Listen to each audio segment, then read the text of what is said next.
ഈ കൊച്ചു കഥ നിങ്ങൾക്ക് ഇഷ്ടമായെന്നും ഇതിലെ സന്ദേശം നിങ്ങളുടെ ഹൃദയത്തിൽ തൊട്ടുവെന്നും ഞാൻ വിശ്വസിക്കുന്നു. ഇത്തരം നല്ല കഥകളും അറിവുകളും ഇനിയും നിങ്ങളിലേക്ക് എത്തുന്നതിനായി ഈ ചാനൽ സബ്സ്ക്രൈബ് ചെയ്യുക. നിങ്ങളുടെ ഓരോ പിന്തുണയും എനിക്ക് വലിയൊരു പ്രചോദനമാണ്. ഈ വീഡിയോയെക്കുറിച്ചുള്ള നിങ്ങളുടെ വിലപ്പെട്ട അഭിപ്രായങ്ങൾ കമന്റ് ബോക്സിൽ രേഖപ്പെടുത്താൻ മറക്കരുത്. അതോടൊപ്പം ഈ സന്ദേശം മറ്റുള്ളവരിലേക്കും എത്താൻ വേണ്ടി നിങ്ങളുടെ കൂട്ടുകാർക്കും കുടുംബാംഗങ്ങൾക്കും ഈ വീഡിയോ ഷെയർ ചെയ്യുക. ഇതുപോലൊരു നല്ല കഥയുമായി വീണ്ടും കാണുന്നതുവരെ എല്ലാവർക്കും നന്ദി.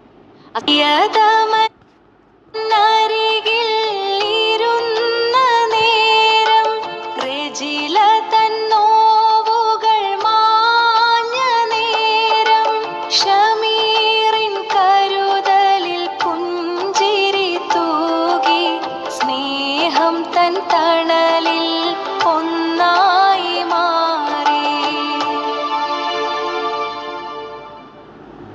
പ്രിയതമൻ അരികിൽ ഇരുന്ന നേരം റെജില തൻ നോവുകൾ മാഞ്ഞ നേരം ഷമീറിൻ കരുതലിൽ പുഞ്ചിരി തൂകി സ്നേഹം തൻ തണലിൽ